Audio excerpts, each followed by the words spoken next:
São Mateus capítulo 16, verso 18, diz assim: Pois também eu te digo que tu és Pedro, e sobre esta pedra edificarei a minha igreja, e as portas do inferno não prevalecerão contra ela. Pois também eu te digo que tu és Pedro. Diga comigo, igreja: sobre esta pedra. Mais forte: sobre esta pedra. Sobre esta pedra edificarei a minha igreja. A minha igreja. E as portas do inferno não prevalecerão contra ela. Levanta a sua mão para o céu, todos dando glória, glória, glória, glória, glória, glória. Levanta a sua voz em adoração a Deus. Todos dando glória, glória, glória, glória, glória, glória, glória, glória a Deus. Santo Deus poderoso e eterno Pai. Santo Deus maravilhoso e eterno Senhor.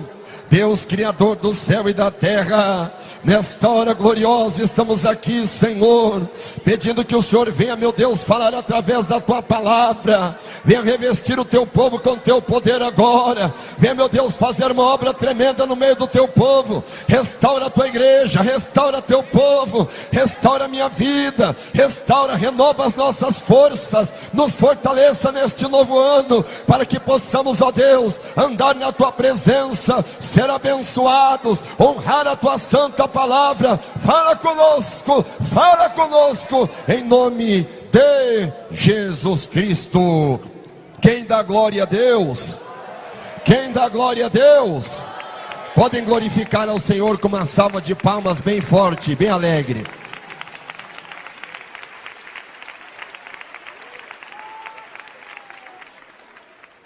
Glória a Jesus.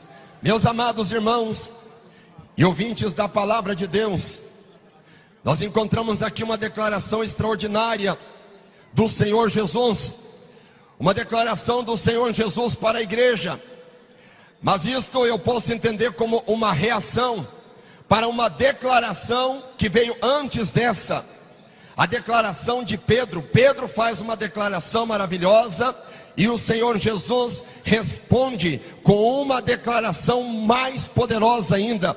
Eu entendo, meus amados irmãos, que Deus tem vontade de trabalhar em nossas vidas.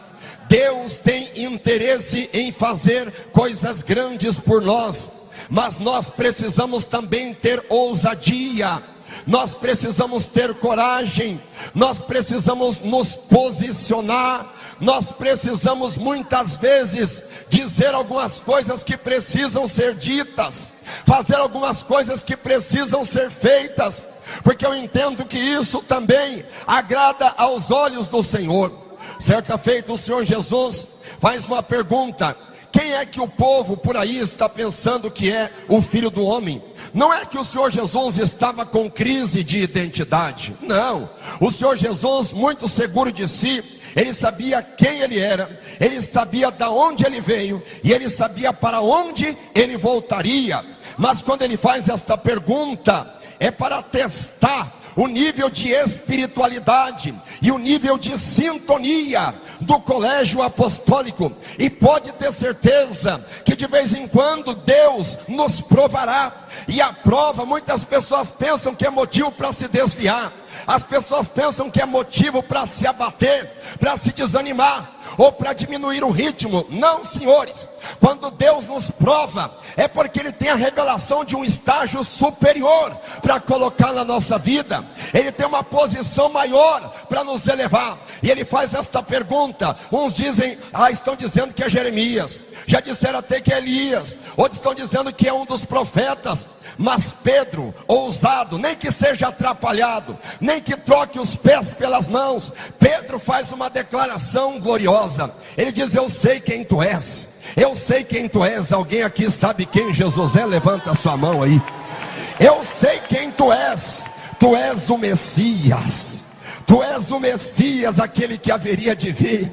E quando Pedro faz esta declaração, o Senhor Jesus solta uma verdadeira bomba atômica em todo o inferno, uma bomba poderosa que não cessará o seu efeito até o arrebatamento da igreja. O Senhor Jesus faz uma declaração que alguns entendem como polêmica, alguns oportunistas querem desviar o significado original desta declaração. O Senhor diz: tu és Pedro, e sobre esta pedra edificarei a minha igreja, e as portas do inferno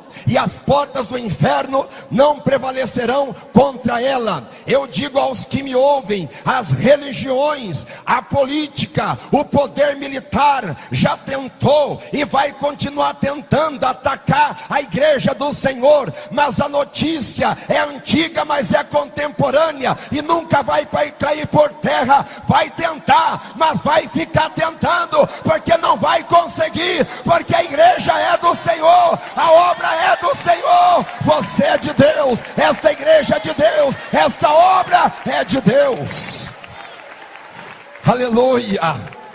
Quem é de Deus aí, diga glória a Deus.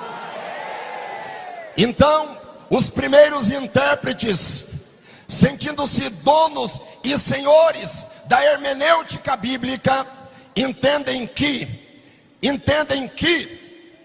Pedro é agora o novo detentor do poder da igreja. Pedro é o detentor do poder da igreja, e atribuem ao pontífice, que ocupa o cargo máximo, chamado Papa, que é um acrônimo, é o acrônimo do seguinte: Petri Apostoli Potestatem Accipiem, que quer dizer aquele que recebe poder de Pedro. Aquele que recebe poder de Pedro. É isso que significa a palavra Papa, aquele que recebe poder de Pedro. Da onde vem isso? Porque o Senhor diz assim: tu és Pedro, e sobre esta pedra edificarei a minha igreja. Então entendem que Pedro é o poder máximo, Pedro é o alicerce, Pedro é o baluarte, Pedro é o referencial. Mas será que nós poderíamos nos fundamentar em Pedro? Vejamos um pouquinho. Pedro, quando tem o seu primeiro encontro com o Senhor Jesus, no sobrenatural, quando o Senhor Jesus o convida para vir por cima das águas, ele começa a se afundar, começa a naufragar, mesmo na frente do Senhor Jesus. Olha que situação complicada. Daqui a pouco, este mesmo Pedro, subestimando os seus irmãos, subestimando a palavra de Jesus, subestimando até mesmo o diabo, ele mesmo não entende que o Senhor Jesus o avisa das possíveis tentações em que ele cairia. E ele está menosprezando como sinal de arrogância, de prepotência, dizendo: não, eu jamais te negaria. Mas ele nega, e antes de negar, ele corta a orelha de Malco, soldado do Sinédrio. Você sabe o que significa o corte na orelha de Malco? Significa despregar o que o Senhor Jesus pregou durante três anos e meio de ministério.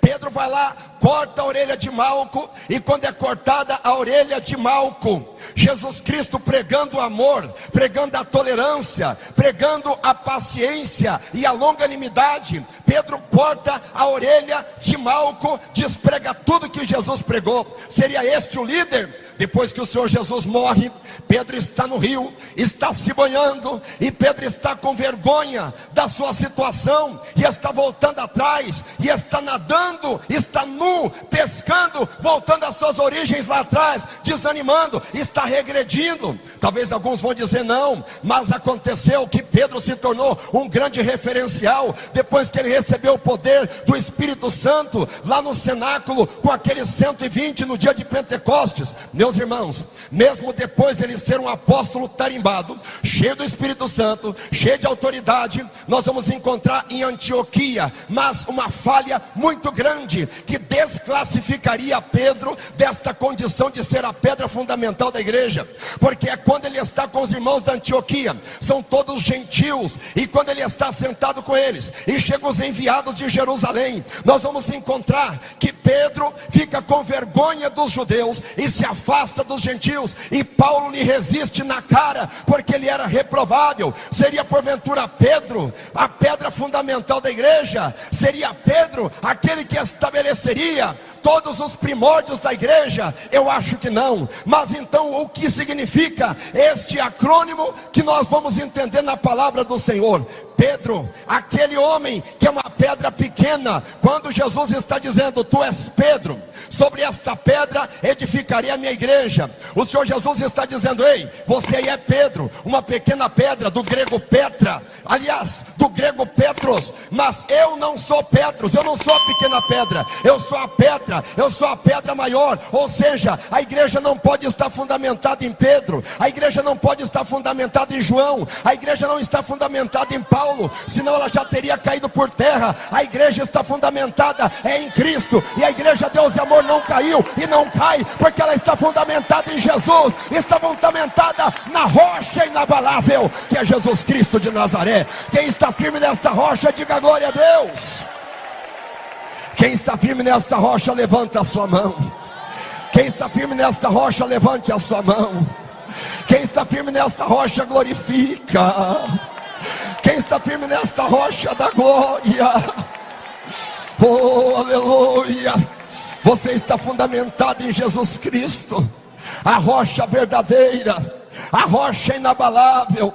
Ele é aquela pedra de Meribá, ele é aquela pedra poderosa que destruiu aquela estátua do pé de barro e do pé de ferro.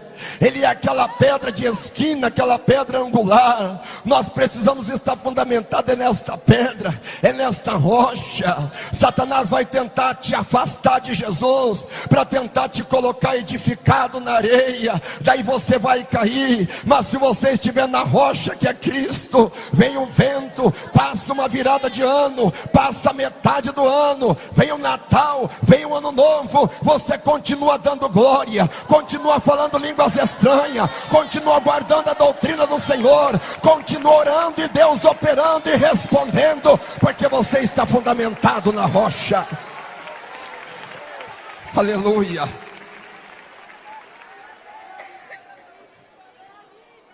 Sobre esta pedra, que pedra é esta? Cristo. A declaração que Cristo faz: Cristo é a pedra poderosa, Cristo é a rocha poderosa. Sobre esta pedra edificarei a minha igreja. Você entendeu? A minha igreja. Você sabe, meus irmãos, Deus tem tanto amor por este ministério, porque esta igreja é a igreja de Deus, é a igreja de Jesus.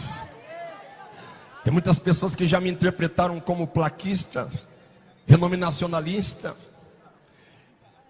tantos rótulos discriminatórios, por eu defender este ministério, por eu defender a doutrina deste ministério. Mas eu defendo mesmo, porque eu sei que foi Deus quem levantou este ministério, eu sei que foi Deus que levantou esta obra, eu sei que Deus é o dono desta obra, eu sei que Deus se agrada com esta obra. Aleluia.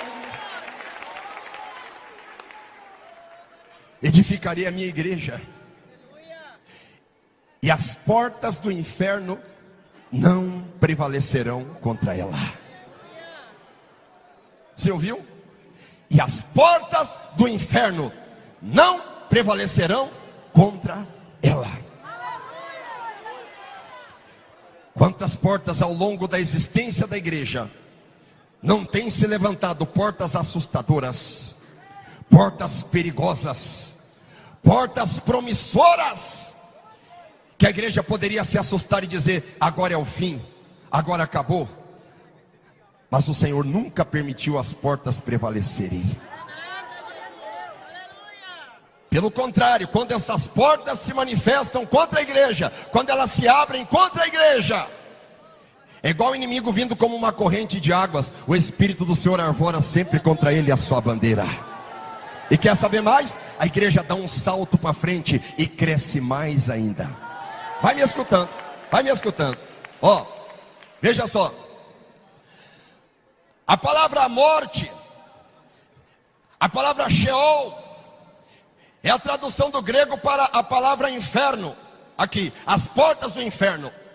E as portas do inferno não prevalecerão contra a igreja. Quando a igreja do Senhor é estabelecida e vai se desenvolvendo. A primeira grande porta que nós encontramos aberta pelo inferno, tentando aplacar a força da igreja, é a porta do terror, é a porta do martírio, é a porta da perseguição. E eu vou dizer uma coisa aos que me ouvem aqui, escuta bem, ó. Nós temos o costume de desejar para os nossos filhos: meu filho, eu quero que você seja médico, eu quero que você seja engenheiro, advogado, juiz, jurista tributário, analista de sistemas ou coisa parecida. É difícil o crente que tem coragem de incutir na mente do seu filho, dizendo assim: meu filho, seja testemunha de Cristo. Aí alguém diz assim: pastor, mas eu ensino meu filho a ser testemunha. Eu preciso te notificar que a palavra testemunha no original grego quer dizer martirion. Ensinar o filho assim: meu filho, você tem coragem de ser fiel a Cristo, nem que isto custe a tua vida? O glória a Deus ficou meio murcho, mas é verdade. É verdade. Nós ensinamos coisas gostosas, excelentes, promissoras. Mas quando a Bíblia diz em Atos 1:8, ser-me-eis testemunhas, a palavra testemunha é martirion, é mártir. Por que eu estou dizendo isso? Se porventura um maluco revolucionário adentrasse as nossas dependências com metralhadoras na mão, atirando para cima e gritando: Alá Akbar! Todo mundo pro chão, ele dissesse assim: ou nega Jesus ou morre. O que tem de crente batizado no Espírito Santo que ia dizer Alá Akbar? Por quê? Por causa da nossa cultura. Por causa da nossa cultura. Deus só não permite uma perseguição e uma tribulação ferrenha para nós, porque infelizmente nós não estamos tão preparados assim. Mas quer saber? A igreja primitiva estava. A igreja primitiva, ela se posicionava: venha o que vier, eu estarei preparada. A igreja hoje, a igreja moderna, a igreja brasileira, é uma igreja que ora, que jejua. A igreja Deus é Amor é uma igreja de muita fé, mas muitos de nós precisamos melhorar muito. Ainda tem muita picuinha, ainda tem muita fofoca, ainda tem muita vaidade, ainda tem muito mundanismo absorvido pela internet e pelo mundo moderno, que tem que sair do nosso meio. Xarabacanta labacheia.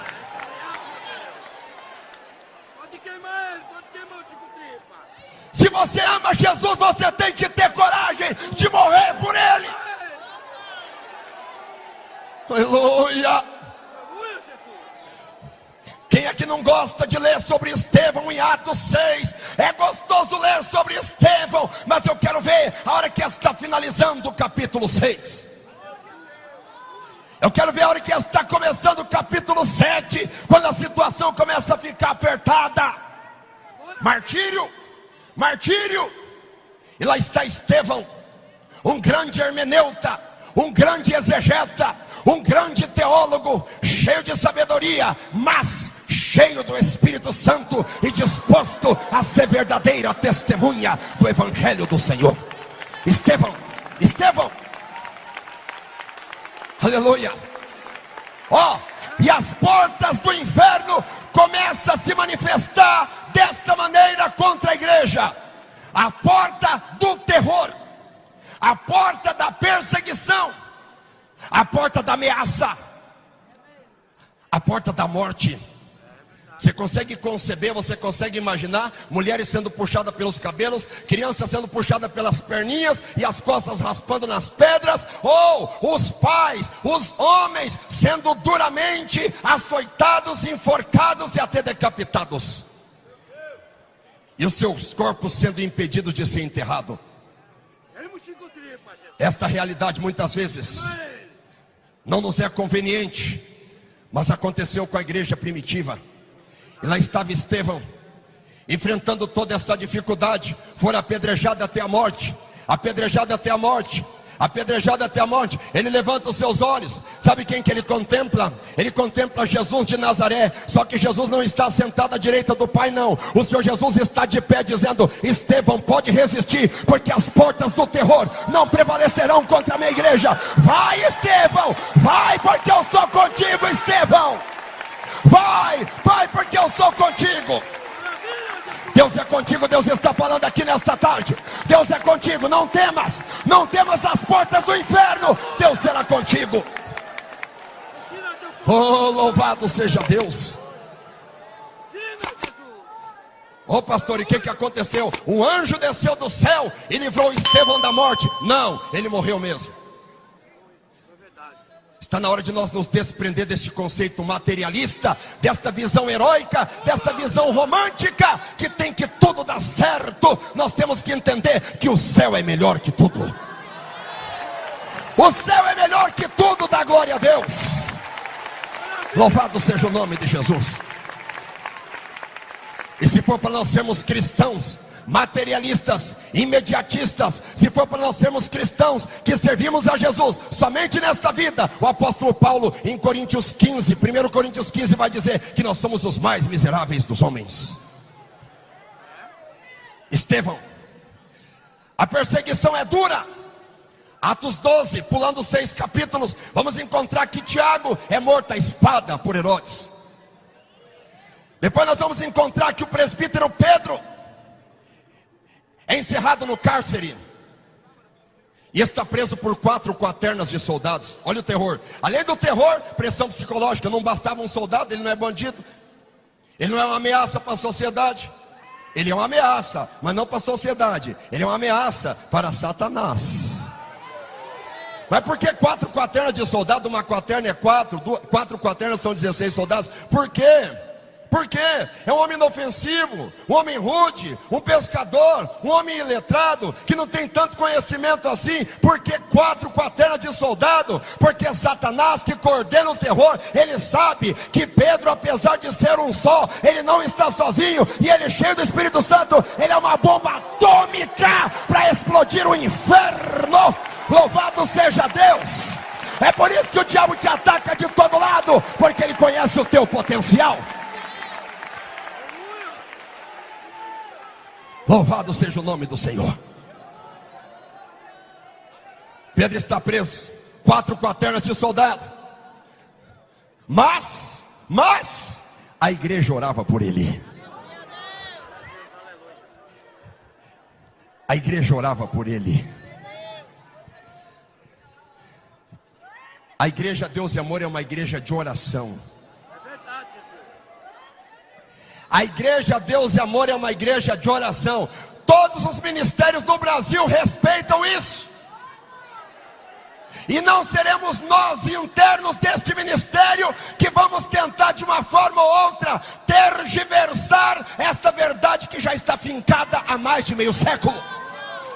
É uma igreja de oração e acabou. E através da oração Deus responde esse ministério. Através da oração Deus derruba Satanás. Através da oração Deus ainda cura, liberta, salva as almas. Através da oração da igreja.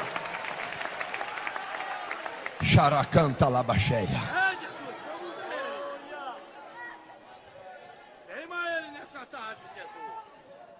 A perseguição, será que ela cessa com os apóstolos?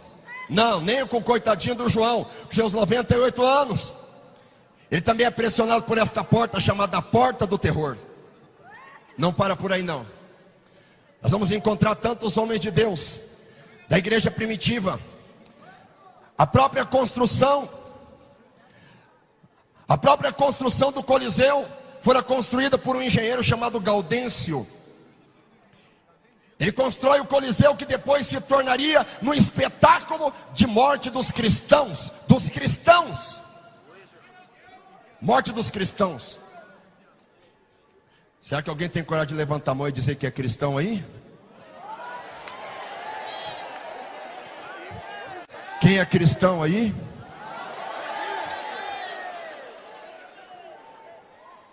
Gaudêncio constrói o Coliseu. Quando ele vai receber o dinheiro, quando ele vai receber o pagamento pela obra, demorou tanto tempo. Só o escopo, só o projeto. Demora tanto tempo, quando ele vai receber dinheiro, eles entram em conversação. O poderoso chefão, o imperador, o César, diz assim: qual que é a tua religião? Eu sou cristão. Acabou a vida do Gaudêncio. Foi praticamente um dos primeiros a serem mortos no Coliseu. E o que nós dizemos de Policarpo? Policarpo, pregador da palavra de Deus, com seus 86 anos, ele é condenado à morte. Condenado à morte. Por quê? Porque era cristão. O que significa isso? As portas do inferno, as portas da morte, as portas do terror. Eu sei que muitos aqui passam terror, só que não é aquele terror militar, bélico, coercitivo.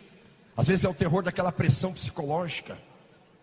O Senhor está falando para você: não tema esse terror, não tema não. Essa porta não vai prevalecer contra ti. Maior é Deus que está contigo. Aleluia. Orianda lamanaias.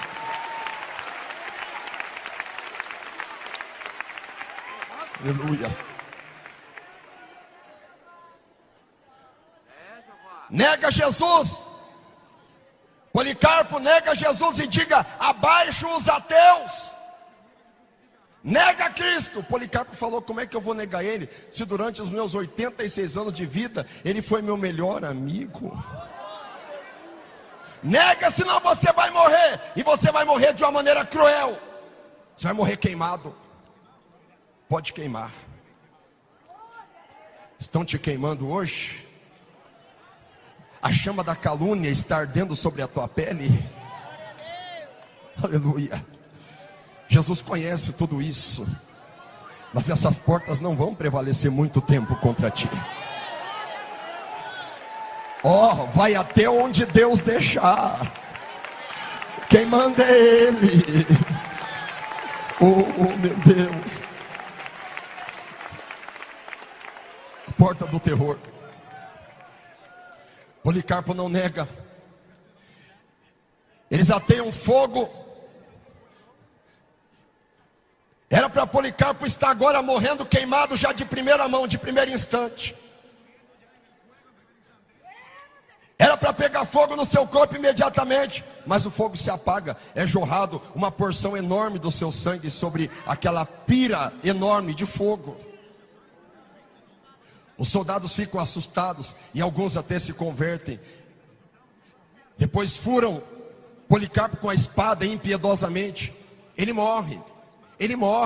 Mas sabe o que acontece depois da morte de Policarpo?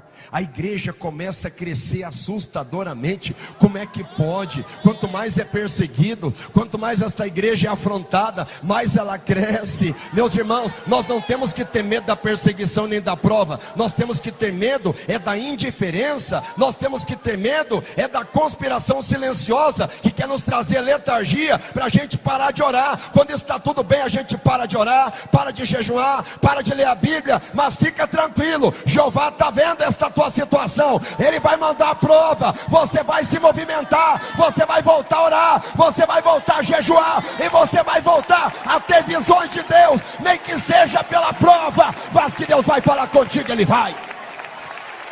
Louvado seja Deus. E a igreja, só crescendo. Eu particularmente, eu sou apaixonado, meus meninos também. Já lemos umas 10 vezes a biografia, já lemos umas 10 vezes a história da igreja Deus e Amor. Perseguições, e a igreja crescendo.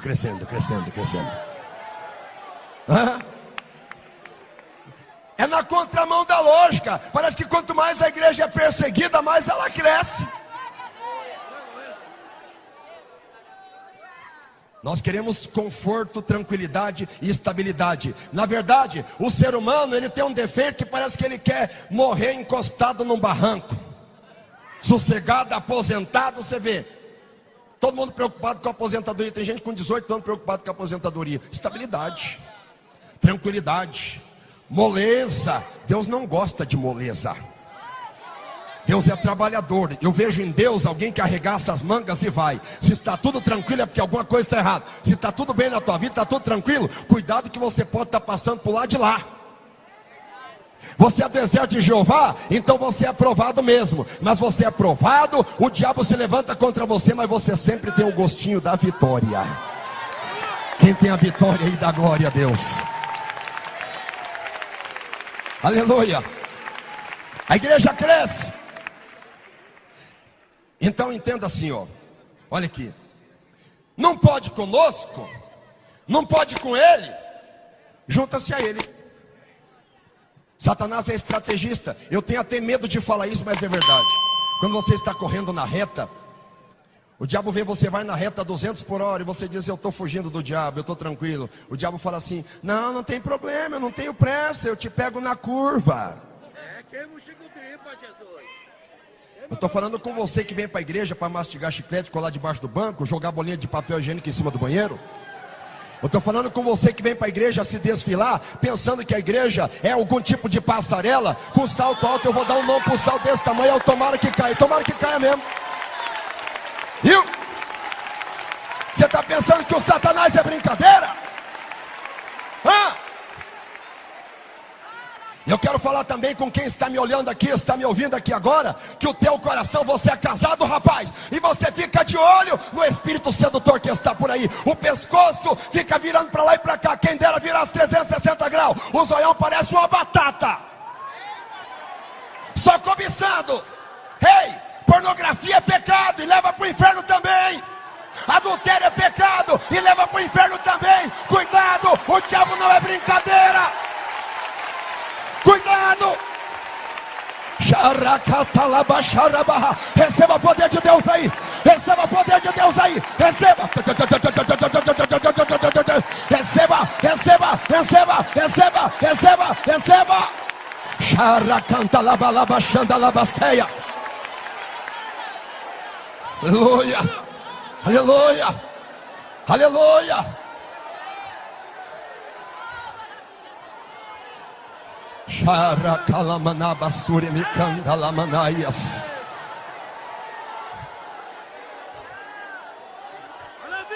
Ó, você quer saber quanto tempo o Satanás tem de experiência?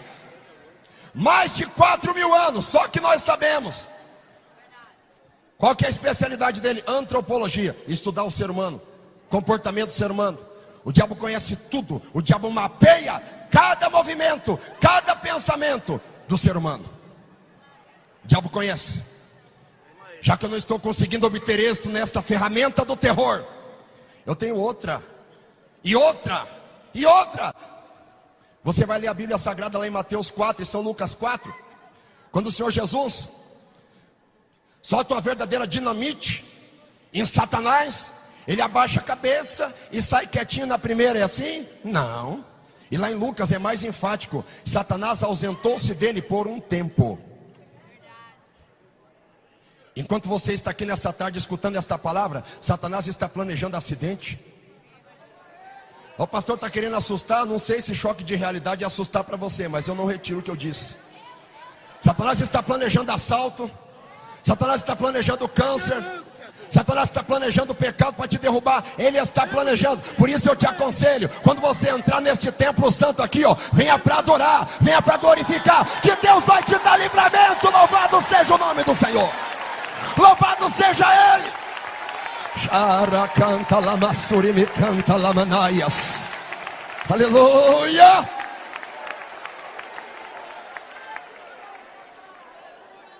Eu não consegui pelo terror. Eu não consegui fazer eles blasfemar. Quando eu matava, quando eu sacrificava, eles morriam dando glórias. Não pode com eles, junte-se a eles. Aproximadamente em 303 depois de Cristo, surge um imperador chamado Constantino. Constantino, ele faz um feito que ele foi louvado por muitos cristãos. Qual que é o feito dele? Ele anexa o Império Romano ao cristianismo, formando o catolicismo mundial. Olha que tremendo, que bênção. Agora os cristãos não vão mais ser perseguidos. A máxima dele: In hoc signa vinces. Através desse símbolo tu vencerás. E até hoje existe o símbolo, é um dos brasões do Vaticano, de Constantino. Agora a igreja não vai mais ser perseguida, porque ele é um cristão. A história não mente e sustenta que Constantino nunca foi cristão. Você sabe de onde vem a palavra Sunday? Domingo. Sunday. A palavra Sunday em inglês, em alemão é Sonntag. Sonntag. A palavra Sonntag quer dizer dia do sol. Sabe quem instituiu esse dia? Constantino. Por quê? Adoração ao sol. Adoração ao Deus Sol. Dá início então, em Constantino, um período de 1000 anos de cessação de perseguição aos cristãos. Claro, estamos todos aliados, estamos todos juntos, mas é nessa época, nesses 1000 anos, que acontece a pior época de proliferação de bruxaria, feitiçaria. Inclusive a palavra feitiçaria no original grego é farmakeia. A palavra farmakeia, talvez alguns não conheçam, mas é a palavra farmácia. Feitiçaria é o que mais cresce naquela época. Até aproximadamente 1300, 1400, uma época considerada o período das trevas, do obscurantismo. E agora parece que eu vejo Satanás batendo palmas e dizendo: eu não consegui pela porta do terror, mas eu estou conseguindo pela porta da infiltração. Infiltração, sabe o que é infiltração? É alguma coisa parecida com sabotagem. É algo parecido com uma conspiração silenciosa, que adentra, que mescla. Já leu na Bíblia que um pouco de fermento leveda a massa inteira? É desse jeito, e vai entrando e vai infiltrando. É exatamente aquilo o que Constantino promoveu. O cristianismo começou agora a decair. Não tinha mais milagres, não tinha mais revelações, não tinha mais poder de Deus manifesto. E parece que a igreja acabou, parece que a igreja decaiu, parece que não existe mais nada na igreja. Daqui a pouco começa a brilhar uma luz, começa a brilhar um resplendor. Que luz é aquela? É Wycliffe, é Savonarola, é John Hus, é Martim Lutero, é também João Calvino. Quem são esses? Os reformadores da Europa, para mostrar que a palavra de Deus não cai por terra, porque a igreja é do Senhor e as portas do inferno não prevalecerão contra ela. Não prevalecerão contra a igreja do Senhor. Louvado seja Deus. Aleluia, glória. Em 1681 é traduzida a Bíblia para o português através de João Ferreira de Almeida. É traduzida a Bíblia para o alemão através de Martin Luther. É traduzida para o francês e para o suíço através de João Calvino. É traduzido para o Yorubá através de Samuel Crowther. São traduzidas diversas Bíblias para diversos idiomas. Reina Valera Gomes, espanhol. Até para o hebraico é traduzido o Antigo e o Novo Testamento. Ponto, está estabelecido. A igreja cresceu de novo. O diabo com certeza está envergonhado. O diabo não vai fazer mais nada. Ele sossegou, porque agora se estabeleceu. Está confirmado que a igreja nunca cai por terra. Irmãos, água mole e pedra dura tanto bate até que fura. Esse é o lema de Satanás. Ele nunca desiste. Quando você pensar em desistir, pensar em brincar de crente, entenda que o diabo nunca brinca de ser diabo. Ah, é? Então estamos vivendo um novo período de conhecimento, de estudos. Então vou dar um jeito de infiltrar de novo. Meus amados irmãos, para quem não sabe, Yale, Princeton, Harvard, universidades renomadíssimas no mundo inteiro, foram fundadas por cristãos. E se você for hoje analisar o lema laico, extremamente laico, você vai pensar que essas universidades foram fundadas por um ateu, ou até por um satanista. Foi fundada por cristãos, mas próprios filhos dos pastores europeus se desviaram e se converteram ao iluminismo, ao humanismo, ao antropocentrismo e a tantas outras filosofias perigosas. E agora Nós temos um novo objetivo de culto. É Deus? Não, é a razão. Vamos adorar a razão. Vamos adorar a inteligência. Surge então Diderot, D'Alembert, Jean-Jacques Rousseau, John Locke, David Hume. Surge aí os expoentes do iluminismo, Isaac Newton. Homens sábios por excelência, que negaram suas origens cristãs. Eu vou destacar aqui até mesmo Baruch Spinoza, que não era cristão, mas era judeu. Foi circuncidado ao 8º dia, participou do Bar Mitzvah com 13 anos, filho de pai e mãe judeu, mas se tornou um grande ateísta, Baruch Spinoza. Tudo isso atacando a igreja sendo atacada duramente. E todo mundo que era intelectual era iluminista. Quem não era iluminista era agnóstico. Quem não era agnóstico era agnóstico.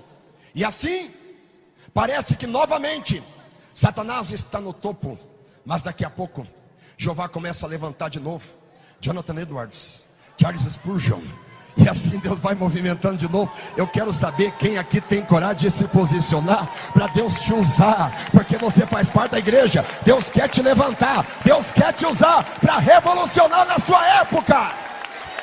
Aleluia.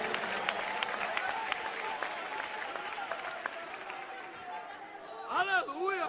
Pega o avião comigo, vamos voltar para o Brasil. Caboclo mesmo que eu sou e não nega as origens. Vamos voltar para o Brasil. Vamos deixar os europeus para lá, vamos voltar para cá. E o Brasil, como é que está o Brasil? Misericórdia, afundado num cristianismo misturado com misticismo, misturado com umbanda, quimbanda, candomblé, astromancia, quiromancia, mais um monte de melancia por aí. Coitado do Brasil. E agora, coitadinho dos brasileiros, tem uma fé tremenda.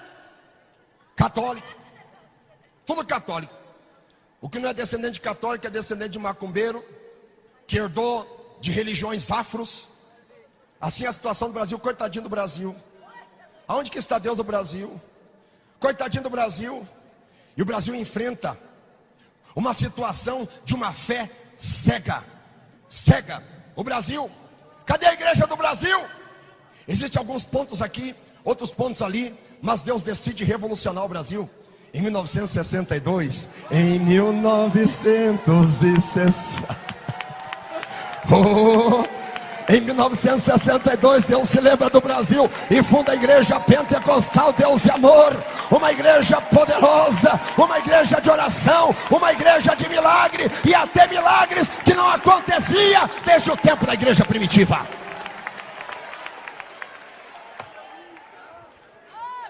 Quem faz parte desta história? Você ainda tem vergonha de ser cristão? Lá na tua faculdade você tem vergonha de ser cristão? Você tem vergonha de dizer, eu guardo a doutrina do Senhor? Você tem vergonha? Se você se envergonhar de Jesus e da doutrina de Jesus, Ele se envergonhará de você. Mas se você confessar diante dos homens, diante dos sábios, diante dos professores e de quem perguntar acerca da tua fé, o Senhor, Ele te honrará naquele dia. Eu faço parte desta igreja. Eu faço parte desta igreja. Aleluia. Quem faz parte desta história, levante a sua mão. Quem faz parte desta história, levanta a sua mão e diga glória a Deus. Então, pastor, Deus levantou a igreja pentecostal Deus e Amor, e Deus tem mantido esta igreja, Deus tem mantido esse ministério com poder, com graça e com muito respeito. Eu sei que tem pessoa que tem vergonha da igreja de Deus e Amor, mas as pessoas que não são crentes, quando elas olham para a igreja de Deus e Amor, elas respeitam, porque é uma igreja de oração. Os ministérios por aí reconhecem isso. Os liberais exacerbados dizem assim: a gente apenas pesca o peixe. Agora, para eles conhecer melhor, se aprofundar melhor, eles vão para Deus e Amor e E eu só dou glória quando eu escuto isso. E daí? Deus abençoou, consolidou, e o diabo sossegou no canto dele, né? Porque ele entendeu que ele é um derrotado mesmo. Será que é essa a realidade? Não. Ele não cansa. Ele tem portas modernas, portas do inferno, portas letais, portas terríveis para atacar a igreja do Senhor. E uma das grandes portas que tem arrebatado aos milhões, talvez até pior que o próprio catolicismo reinante, é a heresia. Heresia. Estudos espúrios. Quando eu era criança eu escutava aquela frase assim, ó, de médico e louco todo mundo tem um pouco. Pois hoje eu acrescento, de médico, louco e pastor todo mundo tem um pouco. Porque hoje todo mundo quer entrar na roda da especulação teológica. Cada um tem um palpite, cada um tem um pitaco, cada um tem uma sugestão. Ah, porque de acordo com o grego. Ah, porque de acordo com o hebraico. Ah, porque de acordo com o aramaico. Ah, porque de acordo com meus conhecimentos profundos. Profundo mesmo, eu não sei qual que é a profundeza que ele arranca. Mas é para sustentar o pecado, para sustentar o status quo da tranquilidade. É assim, heresia. E quantas heresias, infelizmente, nós temos escutado. Infelizmente, até mesmo em púlpito das nossas congregações. Pergunta para o dirigente: o irmão tem interesse do ensinamento bíblico? Ah, a gente não sabe essas coisas. Vai ficar 2, 3 horas lá escutando qualquer perturbado no YouTube. Tem tempo para ficar o dia inteiro, a noite inteira. Ó aqui, ó. Tá cheio de gente que gosta de murmurar e dizer que a igreja Deus é Amor nunca valorizou o estudo bíblico. Vocês estão vendo este livro aqui na minha mão? Isso aqui é uma das minhas relíquias da infância. 1986, pastor Lorival era o pastor de Curitiba, quando meu pai estava lotado, trabalhando no Banestar de Curitiba. Eu congregava na Brasília e Tiberê, e nós tínhamos estudo com este manual aqui, ó, prefácio, pastor Lorival de Almeida, Igreja Pentecostal Deus é Amor, 1986, de janeiro a março, aqui ó, de abril a junho, ó, tá aqui ó, ó, a Igreja Deus é Amor valoriza o estudo sim. A Igreja Deus e Amor valoriza o ensinamento bíblico, sim, senhores. Agora eu quero ver, porque nós somos campeões em falar mal dos outros. Às vezes até se fala mal da Assembleia de Deus. Pega um domingo de manhã, vai numa Assembleia de Deus, só não vai entrar que é pecado. Estou brincando. Mas para lá na frente, você dá uma olhadinha, a igreja está lotada. Você pergunta: o que é hoje aí? É um culto de revelação? Não. É culto de expulsar demônio? Não. É culto de milagre? Não. É o que então? É culto do ensinamento bíblico. Lotado. Olha aqui, ó. A CPAD, que é a publicadora deles, publicou um manual para nós também. Ficou muito bem elaborado. Mas esse aqui ficou muito melhor que tudo isso que eu tenho falado. Esse aqui, ó, personagens bíblicos. É para começar agora, no início de janeiro. Personagens bíblicos. Está aqui, ó. Você quer saber? A porta do inferno chamada heresia, ela está aberta por aí, mas está aberta para quem quer entrar, porque nós temos aqui o nosso combate contra a heresia. Vamos estudar a palavra de Deus, vamos estudar a Bíblia Sagrada, vamos nos dedicar, vamos nos unir, pastores, vamos nos unir, obreiros, e vamos lá, em nome de Jesus, estudar a palavra do Senhor. Quem dá glória a Deus? Outra porta terrível do inferno é a porta chamada apostasia. Já estou finalizando. Apostasia. O que é apostasia? Abandono da fé. O que é apostasia? Rebeldia contra as verdades estabelecidas. Apostasia. Quantas pessoas se apostatando da oração? Quantas pessoas se apostatando do jejum? Quantas pessoas se apostatando da Bíblia Sagrada? E das verdades que nós temos aprendido, que nós temos estudado, que nós temos visto. Deus corroborar estas verdades com sinais, prodígios e maravilhas. Apostasia. E a apostasia está por aí. E a apostasia está aí arrebatando igrejas e ministérios pelo Brasil afora. Só que sabe o que eu dou glória a Deus?